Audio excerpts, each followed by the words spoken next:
Olá pessoal, tudo bem com vocês? Prof. Jason Isidio aqui novamente para mais um vídeo aqui no nosso canal. Pois bem pessoal, vocês todos que me acompanham sabem que eu tenho uma grande bandeira de tentar explicar a respeito do corpo humano para vocês.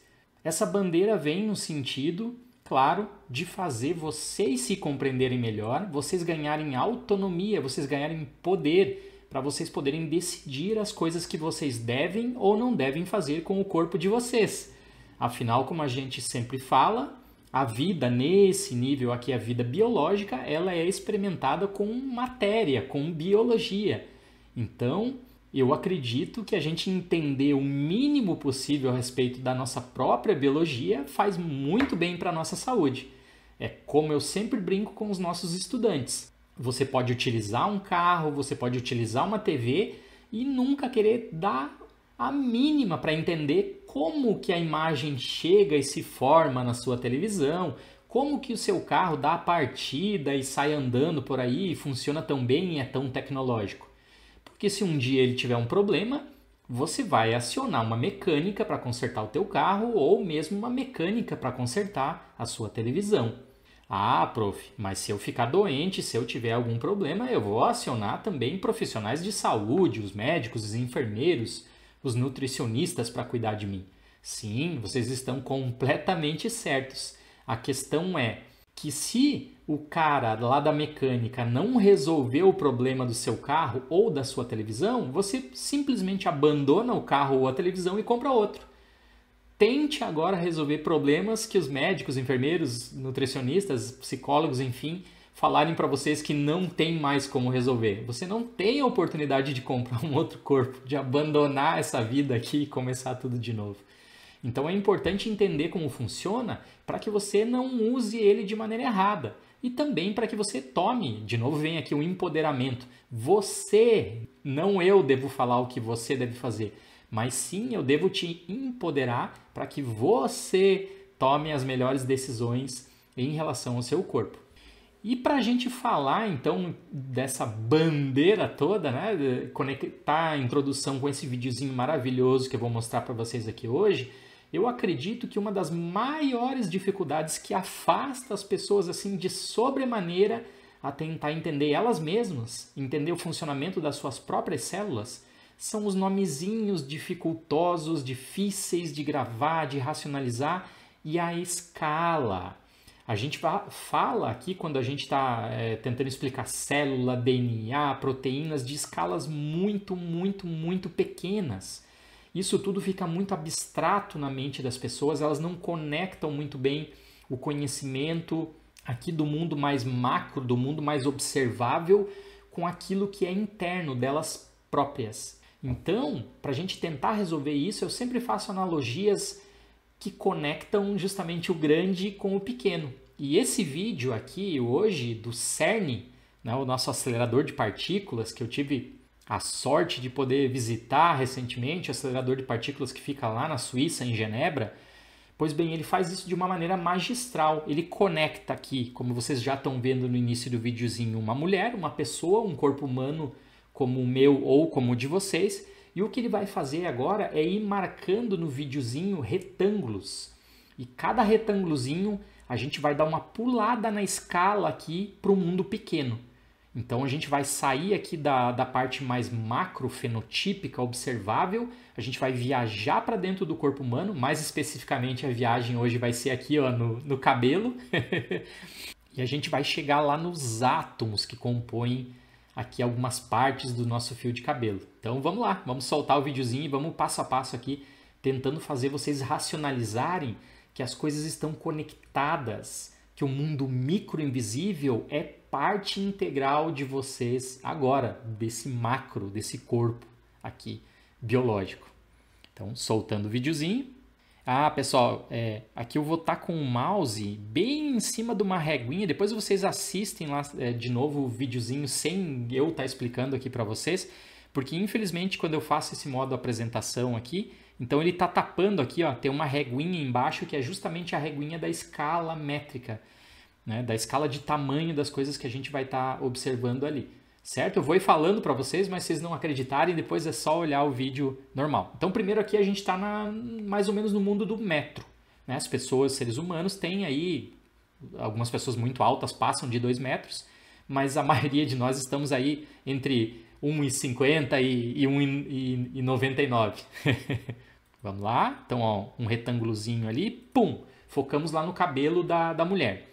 Então, quando a gente focou aqui no cabelo, a gente já saiu agora da escala do metro e a gente está chegando na escala do centímetro. Mas vamos mais um pedaço aqui, ó. Pum! Aqui, pessoal, a gente já está chegando agora na escala do milímetro. Então, vejam que quando a gente olha para o cabelo de uma pessoa, como vocês podem estar olhando para o meu aí agora na tela, a gente consegue mal e mal aqui diferenciar os fiozinhos, que é o que está aparecendo justamente na tela aqui agora no videozinho. Esse é o máximo aqui da nossa resolução visual. A gente vai muito bem até o mundo do milímetro, e eu já estou ficando até ruim no mundo do milímetro. Logo, logo vou precisar aí da ajuda de um aparato totalmente tecnológico chamado óculos, para fazer eu conseguir enxergar bem aqui no mundo do milímetro. Mas vamos continuar dando um zoom ainda mais elevado, então lá o retângulozinho, e aqui, pessoal, a gente chegou então no mundo agora do micrômetro. Então, ó, cada colunona, cada bastonete grande desse aqui, na verdade é um único fio de cabelo. Então a gente sabe, cientificamente falando, que os fios de cabelos nossos, eles têm aí em torno mais ou menos, os grandões, em torno de 100 micrômetros. Então é 1 milímetro dividido por 10. Se eu pegasse 10 fios de cabelos e colocasse eles lado a lado, eles teriam 1 milímetro de tamanho, que é mais ou menos aí a espessura da unha do nosso polegar, 1 milímetro. Mas vamos continuar aqui, porque o videozinho vai mais longe ainda. Então estamos viajando lá no meio dos fios de cabelo. Aí ele vai mostrar justamente isso agora que eu acabei de falar para vocês. Tá um único fio de cabelo aqui isolado, 100 micrômetros. Soltamos o videozinho. Aqui, pessoal, sem nenhuma pretensão de dar uma aula de fisiologia do cabelo para vocês, porque eu não sou especialista nisso. Mas vocês estão vendo que ele está dando um zoom num único fio de cabelo. Assim, se a gente falar rapidamente aqui, o fio de cabelo basicamente ele é dividido em 2 regiões, né? Ele tem aquilo que a gente chama de raiz ou de bulbo capilar, que é lá onde está a célulazinha, né? Então fica ali no nosso couro cabeludo, e ele tem essa parte aqui que é chamada de haste, que é o cabelo, como a gente chama, né? O pelo. Então ele está pegando um único pelo, um único cabelinho aqui, ele está dando zoom nele, e ele vai mostrar agora para vocês, quer dizer, ele não mostra isso, mas eu vou falar, então ele só vai dar o zoom. Essa parte, a haste do fio de cabelo, ela pode ser dividida ainda em cutícula, que é a parte mais externa do fio de cabelo, essa parte que nos protege, por exemplo, quando eu saio aqui sem um boné para ir na praia, por exemplo, né? Os raios UVA, UVB batem ali na cutícula, a cutícula dá uma boa filtrada nisso, então se você já estiver ficando um pouquinho careca, que nem eu aqui, ó, de repente use um bonezinho, use protetor solar para ajudar o seu corpo a se defender dos raios UVA e UVB que causam mutações lá nos nossos DNAs. Depois da cutícula, que é essa camada mais externa, então que dá o brilho ou a nossa proteção também, tem uma parte um pouco mais interna do cabelo, que é chamada de córtex. Esse córtex que vai ser o que ele vai mostrar aqui agora. O córtex tem, então, células que a gente considera como células mortas. O córtex também é responsável pelos pigmentos de melanina que dão a cor ao cabelo de vocês. Então, pode ser um cabelo mais claro, um cabelo mais escuro, como o meu assim. É muito devido aqui aos pigmentos de melanina do córtex. E esse córtex, então, pessoal, ele também é constituído de algumas proteínas, que é aqui que o videozinho vai mostrar agora para vocês. Então ele vai estar dando um zoom aqui, ou estamos no tamanho de 10 micrômetros, para mostrar aqui algumas células que fazem parte do córtex, do fiozinho de cabelos de vocês. Zoom mais ainda para mostrar então proteínas constituintes do nosso córtex do fio de cabelo, as macrofibrilas, que tem aqui o tamanho de 1 micrômetro. Então aqui a gente pega agora o 1 milímetro e divide por 1000, chegamos no 1 micrômetro. Essas macrofibrilas são componentes proteicos que são compostos de peças ainda menores que a gente chama de microfibrilas, estão elas aqui. Nós já estamos agora no mundo no nanômetro. 10 nanômetros é mais ou menos aqui o diâmetro de uma microfibrila, que constitui a macrofibrila, que constitui o córtex do fiozinho do cabelo de vocês. Em cada fiozinho tem um monte dessas meninas aqui lá trabalhando. O zoom continua. E a gente vai aqui então para as protofibrilas, que são constituintes das microfibrilas. E aí a gente continua lá no mundo do 2 nanômetro, 2,8 nanômetros. Mais um ainda. Porque as protofibrilas são constituídas de queratina. Olha a proteína queratina bonitona aqui. A queratina tem mais ou menos o diâmetro de 2 nanômetros, pessoal. Então, quando vocês me acompanham aí falando sobre DNA, eu sempre digo, pô, o DNA tem um diâmetro de 2 nanômetros, é muito pequeno, é difícil de entender, é difícil de estudar. Realmente, tá aqui. Então, a gente pega o milímetro, um único milímetro, divide ele por 500 mil partes, 500 mil vezes a divisão de 1 milímetro por 500 mil vai dar 2 nanômetros. É aqui o diâmetro da molécula de DNA, que não é o tema desse vídeo, ou da queratina, que constitui então os fiozinhos do cabelo de vocês. Mas o vídeo vai mais adiante ainda para vocês entenderem o meu ponto aqui, a relação do mundo. Então, vamos soltar ele. Tá aqui, foco lá especificamente em uma única queratina. Ela sendo uma proteína, ela vai ter que ser constituída de aminoácidos. Não é uma aula de bioquímica aqui agora, mas só para lembrar vocês desse detalhe. E os aminoácidos são compostos de átomos. Então ele está mostrando aqui, ó, a constituição da queratina. Tem carbono, tem oxigênio, tem enxofre, tem nitrogênio.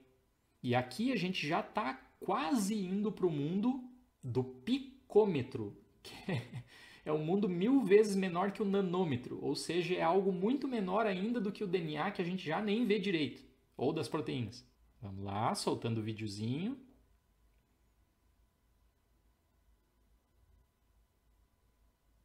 Todas essas bolinhas são átomos.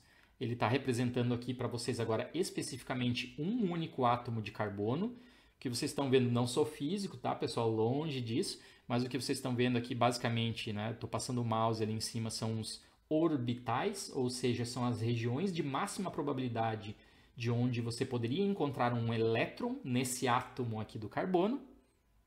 E agora sim, a gente está então já no mundo do picômetro. Que coisa pequena. Tá aqui, então ele está mostrando os orbitais, ali as nuvenzinhas de máxima probabilidade, onde você pode encontrar os elétrons. E aqui os videozinhos têm uma dificuldade muito grande, a ciência tem uma dificuldade muito grande também para debater assim muito bem o que existe entre a região de máxima probabilidade do elétron e o núcleo. Eles não estão exatamente lado a lado, ainda mais num átomo de carbono como esse aqui. Eu não posso dizer aqui para vocês que esse é o vazio. O vazio seria o modelo de Bohr do átomo, aquele que é ensinado para a gente lá no ensino médio. Então, já tem conhecimento científico muito mais avançado nesse ponto aqui, que aí sai da minha alçada justamente por eu não ser físico, certo? Mas não é que nós somos vazio. Não existe o vazio absoluto. Existe aqui outras forças, outras partículas aqui nesse pedaço, mas o videozinho está ignorando tudo isso, né? É um vídeo do CERN, então se ele está ignorando, eu também vou ignorar aqui, certo? O que ele está fazendo agora é uma viagem do orbital do elétron justamente lá para a parte mais sólida do átomo, que seria então o núcleo. Ó, tá lá o pontinho, a gente está indo, ainda estamos aqui no picômetro. Olha o núcleo já querendo aparecer, núcleo constituído de prótons e nêutrons, como a gente vai ver agora. Aí ficou bem grandão, os prótons em vermelho, os nêutrons representados em branco. E agora sim eu já posso dizer aqui para vocês que nós estamos no mundo do fentômetro. Então, se eu pegar 1 milímetro e dividir por 1000, eu chego no micrômetro. Se eu dividir por 1 milhão, eu chego no nanômetro. Se eu dividir 1 milímetro por 1 bilhão, eu chego no picômetro. E se eu dividir 1 milímetro, um único fio de cabelo, por 1 trilhão, eu chego no mundo do fentômetro. Onde estão esses caras aqui, os prótons e os nêutrons. Ele vai isolar, então, um único próton. Ele vai mostrar aqui que um próton tem... deixa eu parar o videozinho. Um próton tem cerca de 1 fentômetro e o próton é constituído aqui pelos nossos queridos quarks. Aí, mundo do fentômetro. Pois bem, pessoal, cada um de vocês é composto por trilhões de células. Cada uma dessas células é uma cidade altamente complexa. A gente viu exemplos aqui de algumas células específicas da haste, do pelinho aqui, do cabelinho de vocês. Cada uma dessas cidades, dessas células que compõem então o cabelo de vocês, a pele, o baço, o fígado, o coração, o intestino, enfim, cada uma delas depende para funcionar adequadamente de um monte de proteínas diferentes. Todas essas proteínas trabalhando para manter as nossas células vivas dão esse aspecto fenotípico que a gente tem aqui, essa aparência que a gente tem aqui. Então, por exemplo, o formato do meu cabelo depende também da minha querida queratina, das proteínas que compõem, como a gente viu, o córtex da haste de cada um dos fios do meu cabelo.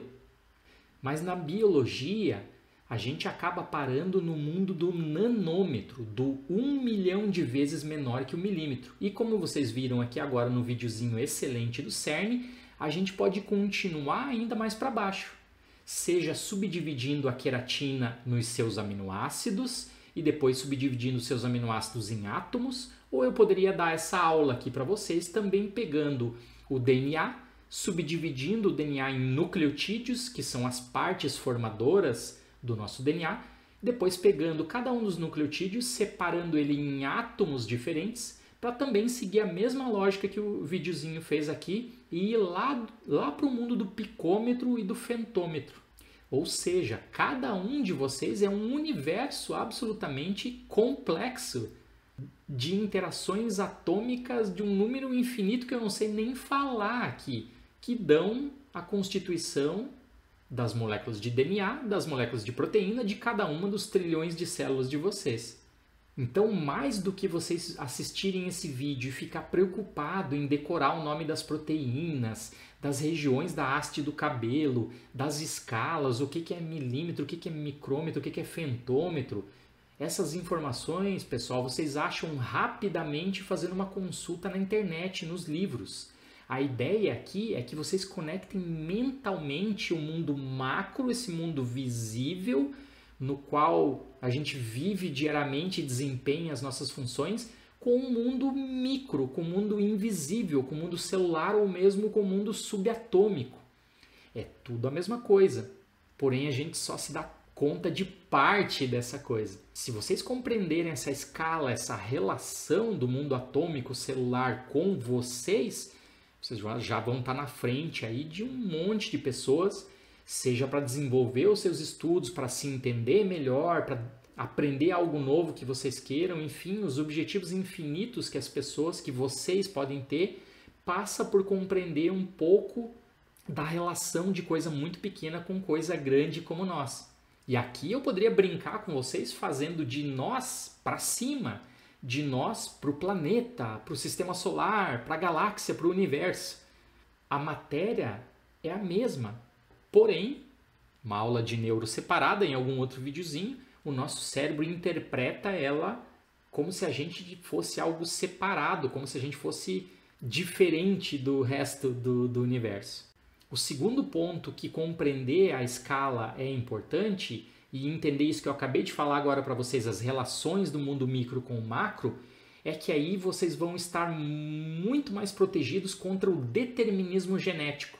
Ou seja, aquela corrente que existe ainda na ciência, já foi superada cientificamente, mas existe um pouco dentro da ciência e muito na sociedade, que é aquela corrente que diz que alterações no nosso DNA determinam a nossa vida. Pessoal, nós sabemos que mutações no nosso DNA podem causar doenças muito importantes. Sim, isso tudo é verdade. Eu sou basicamente um cara que fala de genética para vocês o tempo todo. Porém, a maioria das coisas das nossas vidas não são moldadas exclusivamente pelo nosso DNA. Nós acabamos de ver aqui agora a importância de um monte de proteínas e um monte de células para constituir o nosso organismo, seja nas virtudes ou nos problemas. Então, sim, o DNA super pequenininho ou os átomos super pequenininhos estão relacionados com as nossas virtudes ou com as nossas doenças, com os nossos problemas. Mas não necessariamente eles mandam, eles determinam algo. Então, muito cuidado. Eu falo disso em alguns outros vídeos para vocês. Beleza, galera? Então, assistam aí, compreendam, racionalizem a escala, entendam a conexão do mundo micro com o macro e se cuidem, se previnam contra o determinismo genético. Um grande abraço para vocês todos e até o próximo vídeo.